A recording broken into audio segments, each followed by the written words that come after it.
সম্মানিত এই বাবলি জিএনজি এর মোড় এবং তেজগাঁ রোলিং মিলের এবং হেভি হোমসের এলাকার মুরব্বিয়ানগণ, ভাই ও বোনেরা, আসসালামু আলাইকুম। আপনারা জানেন বাংলাদেশের তিনবারের প্রধানমন্ত্রী বেগম খালেদা জিয়া অসুস্থ হাসপাতালে আছেন। তার জন্য দোয়া করার জন্য আমরা এখানে উপস্থিত এসেছি। আল্লাহ পাক যেন তাকে সুস্থ করে আমাদের মাঝে ফিরিয়ে দেন। আজকে প্রশ্ন হলো, বেগম খালেদা জিয়া কিভাবে অসুস্থ হলো? গত ফ্যাসিস্ট সরকারের প্রধান শেখ হাসিনা বিএনপির চেয়ারপারসন বেগম খালেদা জিয়াকে একটি 2 কোটি টাকা আত্মসাতের মামলা, শেখ হাসিনা বলেন চুরি করেছেন, চুরির মামলায় তাকে সাজা দেওয়া হয়েছে। যে টাকা বেগম খালেদা জিয়া ব্যাংক থেকে উঠাননি, এখনো ব্যাংকে আছে, ওই টাকা বৃদ্ধি হয়ে 8 কোটি টাকা হয়েছে। অর্থাৎ ঘটনা কেমন ধরলো, ব্যাংক থেকে বেগম খালেদা জিয়া টাকা উঠান নাই, ওই টাকা বৃদ্ধি হয়ে 8 কোটি টাকা হয়েছে। ওই মামলায় বেগম খালেদা জিয়াকে 10 বছর সাজা দিয়েছে, বেগম খালেদা জিয়া 6 বছর তারা গ্রহণ করেছেন। আবার আপনারা দেখেছেন ফ্যাসিস্ট প্রধান শেখ হাসিনা হাসতে হাসতে বলেছেন, আপনার টিভির কথা দেখেছেন একটা প্রোগ্রামে, তার প্রিয় 400 কোটি টাকার মালিক, তার প্রিয় হেলিকপ্টারে চলাফেরা করে, মামলা হয়নি, গ্রেফতার হয়নি, সাজা হয়নি। আবার দেখেছেন ফ্যাসিস্ট আমলে হঠাৎ করে বাংলাদেশ ব্যাংক থেকে 4000 কোটি টাকা উঠা হয়ে গেল। শুধু ব্যাংক থেকে নয়, বাংলাদেশ থেকে উঠা হয়ে গেল। আর ফ্যাসিস্ট প্রধানের অর্থমন্ত্রী বললেন বীর দলকে 4000 কোটি টাকা কোনো টাকাই না। এই টাকা কে নিল? তার নামে কোনো মামলা হলো না, গ্রেফতার হলো না, সাজা হলো না। অথচ বাংলাদেশে যে ব্যক্তি 3বার প্রধানমন্ত্রী ছিলেন, যার স্বামী রাষ্ট্রপতি ছিলেন, যার স্বামী সাবেক সেনাপ্রধান ছিলেন, সেই নাকি 2 কোটি টাকা চুরি করেছে, যে টাকা তিনি ব্যাংকে থেকে উঠান নাই, যে টাকা এখনো ব্যাংকে আছে, তাকে সেই মামলায় 10 বছর সাজা দিল, তিনি 6 বছর কারাবরণ করেছেন। তিনি যে কারাগারে গিয়েছেন, তিনি সুস্থ কারাগারে গিয়েছেন। এই তেজগাঁবাসীরা জানেন, এই জিএনজি মোড় দিয়ে নাদুস্কুল হয়ে তিব্বতে 7 রাস্তার মোড় হয়ে তিনি পড়ে গিয়েছেন। তিনি সুস্থ ছিলেন, কোর্টে সিলিন্ডার করে তিনি কারাগারে গিয়েছেন। কারাগারে তিনি সুস্থ ছিলেন, গিয়েছেন, কারাগারে গিয়ে তিনি অসুস্থ হয়ে পড়লেন। কারাগারে যাওয়ার পরে বেগম খালেদা জিয়াকে ষড়যন্ত্রে মেরে ফেলার চক্রান্ত হলো। বেগম খালেদা জিয়া যখন অসুস্থ হলেন, বাংলাদেশের বিশেষজ্ঞ ডাক্তাররা চিকিৎসা করলেন। ডাক্তাররা বললেন বাংলাদেশের বাড়িতে বেগম খালেদা জিয়ার আর কোন চিকিৎসা নাই, উন্নত চিকিৎসার জন্য বিদেশে পাঠাতে হবে। সরকার বিদেশে যাওয়ার অনুমতি দেননি। বিদেশ থেকে বিশেষজ্ঞ ডাক্তাররা আসলেন, তারা একই কথা বললেন যে বাংলাদেশের বাড়িতে বেগম খালেদা জিয়ার আর কোন চিকিৎসা নাই, বাজাতে হবে, তাকে বিদেশে পাঠাতে হবে। ফ্যাসিস্ট প্রধান তাও অনুমতি দেননি। ফ্যাসিস্ট প্রধান চেয়েছিলেন বেগম খালেদা জিয়া বিনা চিকিৎসায় জেলখানায় মারা যাবে, অথবা মৃত্যুর ভয়ে, মৃত্যুর যন্ত্রণায় তিনি ফ্যাসিস্ট প্রধান শেখ হাসিনার সাথে আপোষ করবেন। কিন্তু না, ফ্যাসিস্ট প্রধান শেখ হাসিনা জেলে ভেবেছেন, বেগম খালেদা জিয়া ওটা উল্টো করেছেন। যে ব্যক্তি দীর্ঘ 9 বছর এর সাথে সংগ্রাম করেছেন, একসাথে সময় কিন্তু বেগম খালেদা জিয়াকে অনেকবার গৃহবন্দী করে রাখা হয়েছিল। একসাথে সময় অনেকবার তাকে রাস্তায় গাড়ি থেকে নামিয়ে দেওয়া হয়েছিল, তিনি সারাদিন রাস্তায় ফুটপাতে বসেছিলেন। এর সাথে সময় বেগম খালেদা জিয়াকে পূর্বাঞ্চল হোটেল থেকে টেনে হিসেবে গ্রেফতার করেছিল। তারপরে কিন্তু বেগম খালেদা জিয়া এর সাথে সাথে আপোষ করেননি। তিনি বাংলাদেশের ছাত্র সমাজকে, যুব সমাজকে, শ্রমিক সমাজকে, বাংলাদেশের জনগণকে নিয়ে ঐক্যবদ্ধভাবে এর সাথে প্রদান করিয়ে বাংলাদেশে গণতন্ত্র প্রতিষ্ঠা করেছিলেন। সেই নেত্রী আপোষ করতে হাসিনার সাথে প্রস্তুত হল না, উল্টো বেগম খালেদা জিয়া জেলখানা থেকে বাংলাদেশের জনগণের কাছে একটি মেসেজ দিয়েছেন, আমার যদি মৃত্যু হবে, তারপর এই শেখ হাসিনাকে, ফ্যাসিস্ট সরকারকে ঐক্যবদ্ধভাবে আন্দোলন করে এই সরকারকে উৎখাত করতে হবে এবং বাংলাদেশের জনগণের অধিকার, ভোটের অধিকার প্রতিষ্ঠা করতে হবে। আমরা তার নির্দেশ মতো আমরা বিএনপির ভারপ্রাপ্ত চেয়ারম্যান তারেক রহমানের নেতৃত্বে আন্দোলন সংগ্রাম করে আমরা এই ফ্যাসিস্ট সরকারকে উৎখাত করেছি। এই ফ্যাসিস্ট সরকারের গোলাম শেখ হাসিনা, তার মন্ত্রী পরিষদের সদস্যরা, তার এমপিরা, এমনকি এই ফ্যাসিস্ট সরকারের নিয়োগপ্রাপ্ত জাতীয় মসজিদের ফতেহ পর্যন্ত এদেশ থেকে চোরের মতো পালিয়ে গিয়েছে। আমরা আজকে মুক্ত হয়েছি ফ্যাসিস্ট থেকে, আজকে একটি নতুন সরকার প্রতিষ্ঠিত হয়েছে। নতুন সরকার প্রতিষ্ঠা হওয়ার পরে আমরা যারা রাজনৈতিক কর্মী জেলে ছিলাম, আমরা জেল থেকে বের হয়েছি। আমাদের নেত্রীও জেল থেকে বের হয়েছেন। তিনি উন্নত চিকিৎসার জন্য তিনি বিদেশ গিয়েছেন, কিন্তু তিনি সুস্থ হননি। কারণ ৬টি বছর তিনি চিকিৎসা পাননি। ৬টি বছর তাকে ছোট পর্যন্ত দিয়ে মেরে ফেলার চেষ্টা করা হয়েছিল। ৬টি বছর তিনি বিনা চিকিৎসায় ছিলেন। এই ৬টি বছর চিকিৎসার অভাবে তার দেহের অনেকগুলো গুরুত্বপূর্ণ অঙ্গ নষ্ট হয়ে গিয়েছে। এই কারণে কিন্তু তিনি বিদেশে গিয়েও তিনি পুরোপুরি সুস্থ হননি, বিদেশ থেকে চলে এসেছেন। আপনারা দেখেছেন গত মাসের 23 তারিখে তিনি আবার অসুস্থ হয়ে তিনি হাসপাতালে গিয়েছেন। হাসপাতালে যাওয়ার পরে মাঝখানে তিনি মৃত্যুর সন্নিকটে চলে গিয়েছেন। বাংলাদেশের ডাক্তাররা বলেছেন যে চিকিৎসা বিদ্যায় তার আর কোনো চিকিৎসা নেই। আল্লাহ পাক এখন তার ভাগ্যে যা নির্ধারণ করবেন তাই হবে। তারপর দিন শুক্রবার ছিল, আমরা দেখেছি বাংলাদেশের এমন কোন প্রান্ত নেই, এমন কোন এলাকা নেই যে মসজিদে বেগম খালেদের জন্য দেওয়া হয়নি। শুধু মসজিদে, মাদ্রাসায় নয়, আমরা দেখেছি বিভিন্ন ধর্মের মানুষও কিন্তু তাদের প্রার্থনাগারে বেগম খালেদের জন্য প্রার্থনা করেছেন, দোয়া করছেন, আল্লাহ পাক যেন তাকে সুস্থ করে দেন। অর্থাৎ বাংলাদেশে সমস্ত মানুষ বেগম খালেদের জন্য দোয়া করেছেন। আমরা সোশ্যাল মিডিয়ায় আমরা খুলে দেখতে পাই বাংলাদেশের সিনিয়র আলেমরা বেগম খালেদের জন্য দোয়া করছেন, কান্না করছেন, আল্লাহ পাক যেন বেগম খালেদাকে সুস্থ করে দেন।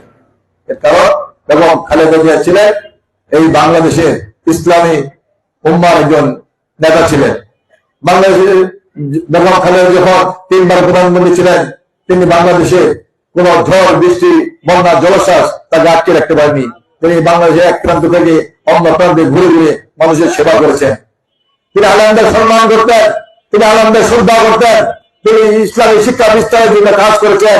তিনি বিশেষ করে কম মাদ্রাসার উন্নয়নের জন্য কাজ করেছেন, কম মাদ্রাসার শিক্ষার উন্নয়নের জন্য কাজ করেছেন। আপনারা দেখেছেন শাপলা চত্বরে যখন আলেমরা তাদের দাবি নিয়ে ঐক্যবদ্ধ হয়েছিল, বেগম খালেদা জিয়া কিন্তু বাংলাদেশের মানুষের কাছে একটি সম্মান দিয়েছিলেন। বাংলাদেশের মানুষের সবাইকে কিন্তু তিনি শাপলা চত্বরে গিয়ে আলেমদের পাশে দাঁড়ানোর জন্য আহ্বান করেছিলেন। যে মানুষটি ইসলামের জন্য কাজ করেছেন, ইসলাম শিক্ষার বিস্তারের জন্য কাজ করেছেন, কওমি মাদ্রাসার উন্নয়নের জন্য কাজ করেছেন, কওমি মাদ্রাসার শিক্ষার জন্য কাজ করেছেন, সেই মানুষটি আজকে অসুস্থ, হাসপাতালে চিকিৎসাধীন আছেন। তাই সবার কাছে আহ্বান থাকবে, আসুন আমরা সবাই মিলে আল্লাহ তাআলার কাছে দোয়া করি, আল্লাহ পাক যেন তাকে সুস্থ করে আবার আমাদের মাঝে ফিরিয়ে দেন।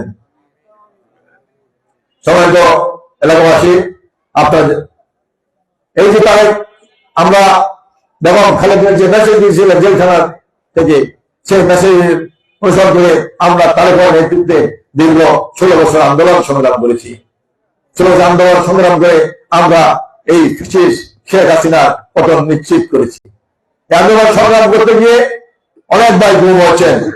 আমাদের সাবেক এমপি ইলিয়াস গুম হয়েছেন, ঢাকার সাবেক কমিশনার চৌধুরী আলম গুম হয়েছেন, কলেজের ছাত্র নেতা জাকির গুম হয়েছেন, এই নাকালপাড়া সাইনবাগের সুমন গুম হয়েছেন, এমনি ভাবে শত শত নেতাকর্মী গুম হয়েছেন, হাজার হাজার নেতাকর্মী মৃত্যুবরণ করেছেন। আপনারা দেখেছেন পুলিশ ধরেছে, ধরার সাথে সাথে তাকে গুলি করে হত্যা করা হয়েছে। আপনারা দেখেছেন, টিভিতে দেখেছেন, সোশ্যাল মিডিয়া দেখেছেন, খিলগাঁয়ে ছাত্রলীগের সভাপতিকে ধরে সাথে সাথে তার বুকের 32টি গুলি করে দেওয়া হচ্ছিল। তারা তো সন্ত্রাসী ছিল না, তারা একটি দলকে ভালোবাসে, একটি আদর্শকে ভালোবাসে, এটাই তার অপরাধ।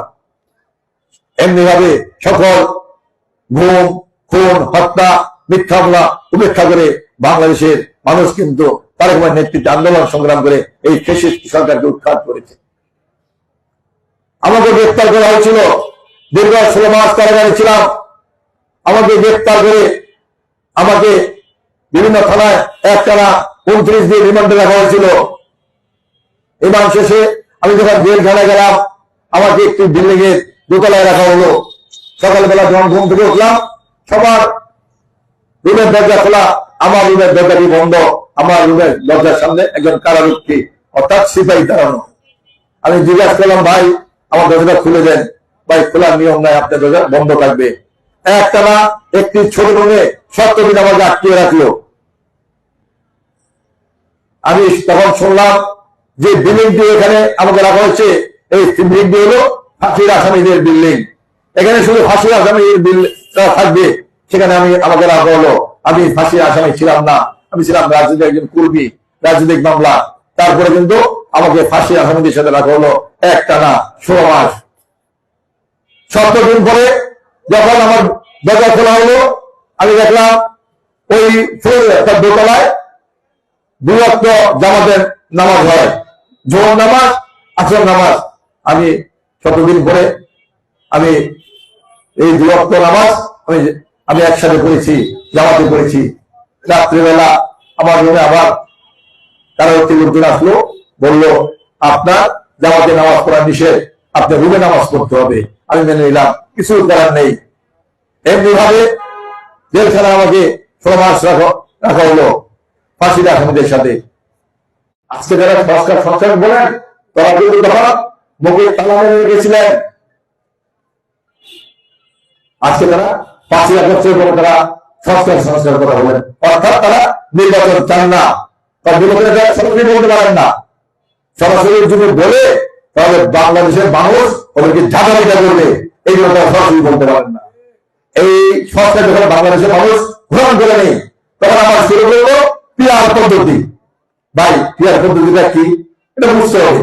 বাংলাদেশের মানুষ পিয়ার পদ্ধতি বোঝেই না। এক মুরব্বী সোশ্যাল মিডিয়ায় বলেছেন পিয়ার পদ্ধতি হলো এটা যে আমি ভোট দেবো ট্রাম্পকে, এমপি হবে হিরো আলম। এটা হলো পিয়ার পদ্ধতি। কে এমপি হবে, আপনি কাকে ভোট দিলেন, এটা বড় কথা নয়। একটি রাজনৈতিক দল বরিশাল যে নোয়াখালীতে চিনার যায় না, আপনি গাড়িতে বসে দিব, এটা হলো পিয়ার পদ্ধতি।